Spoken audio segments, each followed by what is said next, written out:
Donc bonjour à tous, ici c'est Jean-Jean, alias Jean-Jean à Bricole, et sur cette chaîne on parle crypto-monnaie, et ma spécialité c'est le minage de crypto-monnaie. Et là, je rentre de congé.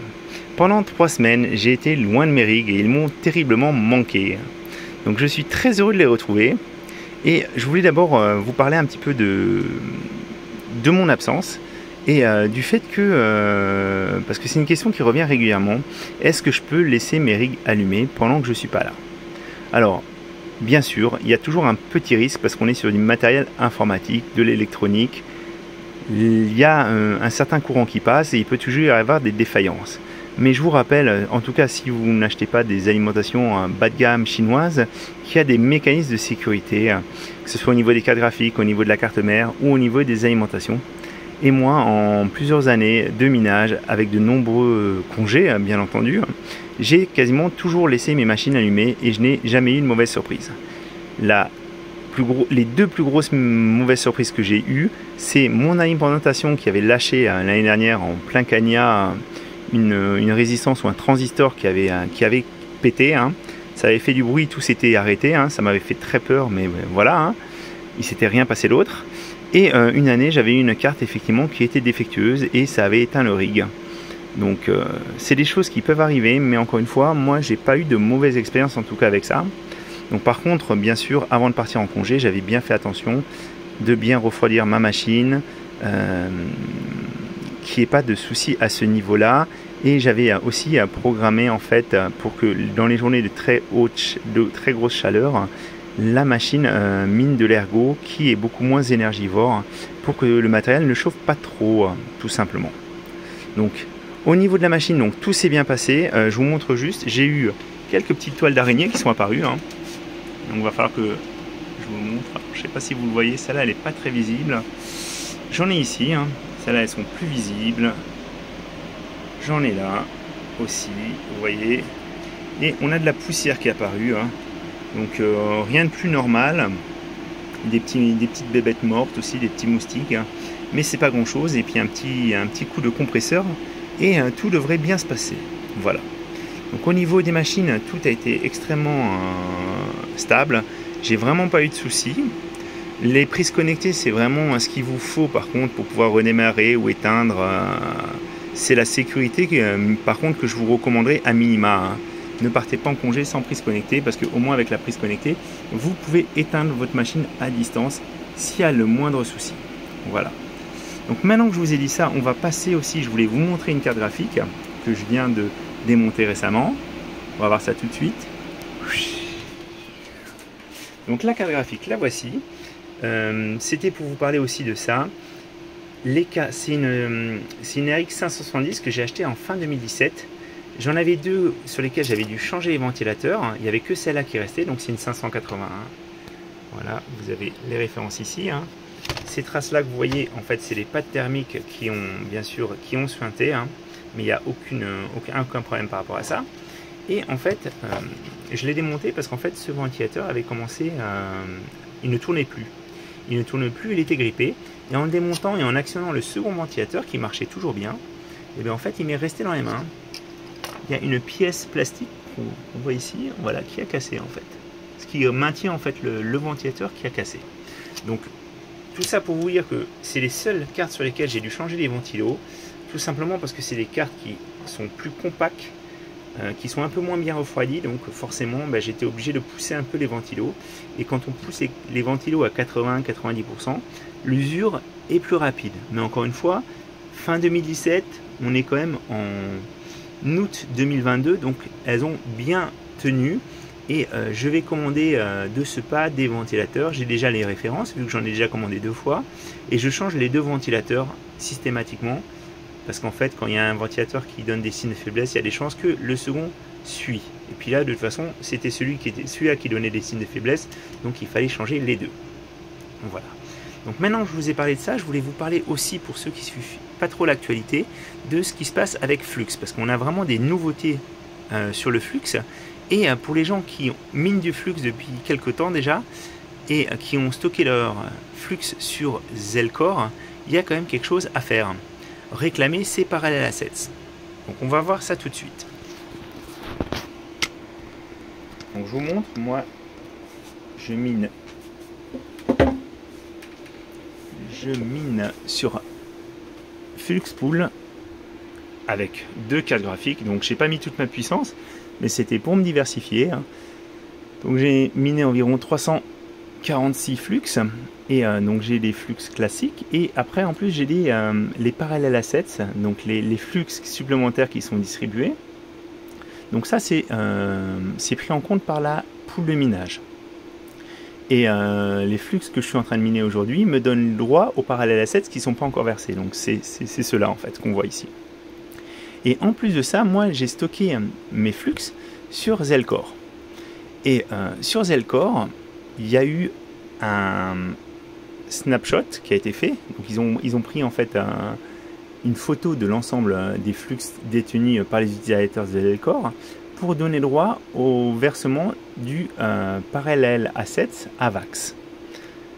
Donc si vous aviez au moment du snapshot des flux, alors normalement Zelcore au démarrage va vous dire en fait à quelle date a eu lieu le snapshot. Je ne l'ai pas pris pour la vidéo, hein, la date précise, mais si vous aviez des flux quand il y a eu ce snapshot, vous pouvez les réclamer.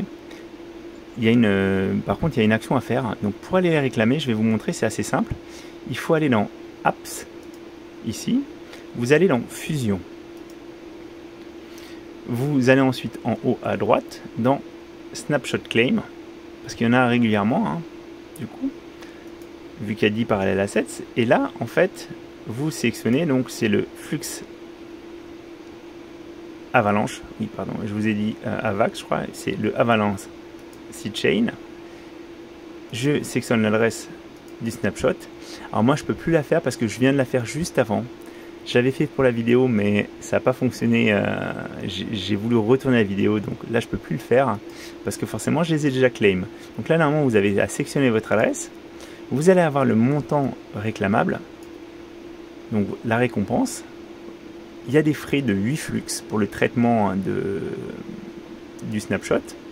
Et vous avez ensuite à sélectionner l'adresse de réception. Voilà.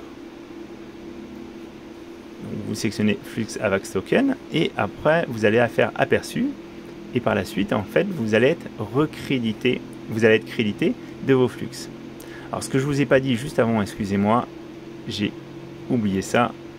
Mais si vous n'avez forcément pas par défaut vos AVAX tokens, donc ce qu'il faut faire, c'est dans gérer les actifs, vous faites ajouter les actifs.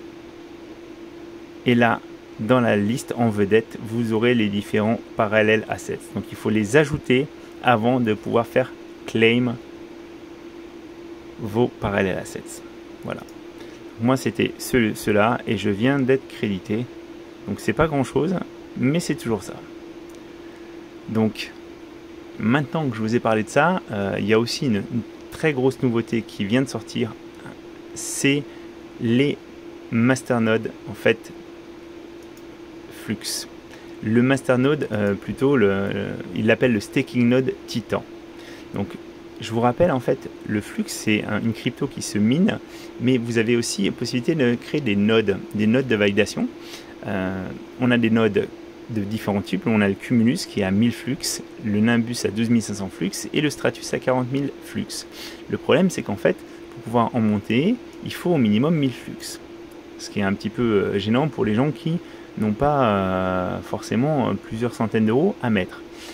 Donc moi ce que je m'étais dit c'est que j'allais attendre parce qu'en fait il parlait déjà depuis quelques temps de ce new staking node Titan. Et Titan, ça vous permet en fait directement de participer depuis votre wallet Zelcore. Parce que Zelcore, je vous rappelle, c'est le wallet officiel du projet Flux. Et en fait, qu'est-ce qui se passe? C'est que ce node Titan, c'est en fait un node Stratus, mais partagé entre plusieurs utilisateurs. Donc il y a quelques contraintes, notamment le fait que quand vous montez un node, un masternode, un Cumulus ou un Nimbus par exemple, vous pouvez très bien le monter un jour et le démonter le lendemain en fait, parce que vous avez vos fonds et vous pouvez en disposer librement, vous pouvez démonter et monter vos nodes comme bon vous semble. Là, en fait, comme ce node Titan, il est partagé entre plusieurs utilisateurs, c'est pas possible. Donc, pour pouvoir le monter, il faut accepter de bloquer ses fonds pendant 3, 6 ou 12 mois. Voilà. Mais c'est super simple à faire et je vais essayer de vous montrer ça. Donc, Mining TK, hein, mon confrère, a fait une vidéo où il parle vraiment en détail du node Titan. Donc, je vous invite à aller voir sa vidéo aussi si vous voulez approfondir le sujet. Moi, je vais vous montrer assez simplement comment on peut faire. Donc, tout ça, ça se passe toujours dans Zelcore. Hein. Dans Zelcore, mais il faut aussi aller sur FluxOS. Donc, c'est home.runonflux.io. Donc là, vous avez votre login. Il faut se loguer avec ZelID. Donc, normalement, vous avez dû l'activer, ça. Vous mettez votre code PIN. C'est un système de sécurité supplémentaire. Donc, message envoyé et signé. Donc, normalement, si je vais dans le Flux Dashboard, je dois être connecté maintenant. Et il faut aller dans Marketplace. Marketplace. Et vous avez Share Node. Donc, node partagé. Et là, vous voyez, il y a 54 nodes Titan qui sont actifs. Et vous voyez, il reste encore de la place. Donc moi, ce que je vais faire, c'est essayer de me connecter. Alors par contre, il n'est pas connecté à Zelcore. Ah, c'est embêtant ça. On va essayer de se connecter parce que j'ai eu un petit souci. On ne devrait pas être comme ça.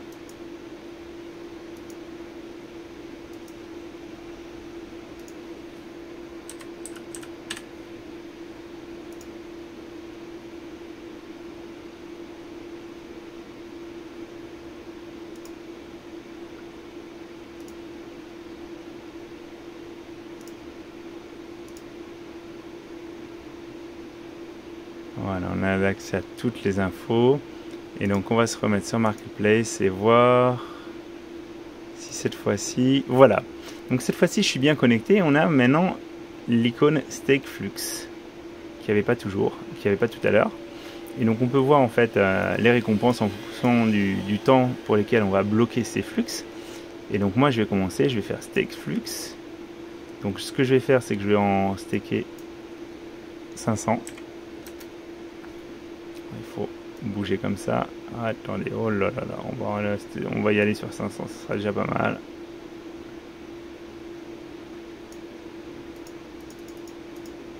Voilà, next. Donc je vais choisir de les staker pour 3 mois.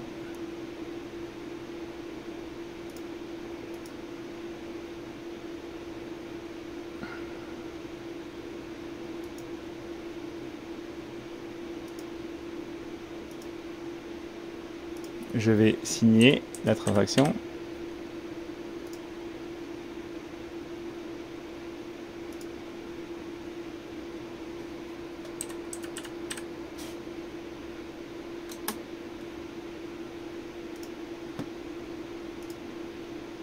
Je fais next. Et je vais staker. Alors attention, il vous lit bien en fait, les fonds vont être bloqués jusqu'au 1er novembre 2022 à 4h59 et 3 secondes. C'est très très précis. Donc j'ai fait Register Stake. Et donc là, normalement, il a pris en compte le fait que je voulais rajouter ces fonds dans le node. Et maintenant, j'ai simplement à les envoyer. Donc il vous dit à quelle adresse il va les envoyer. Je vais payer encore une fois avec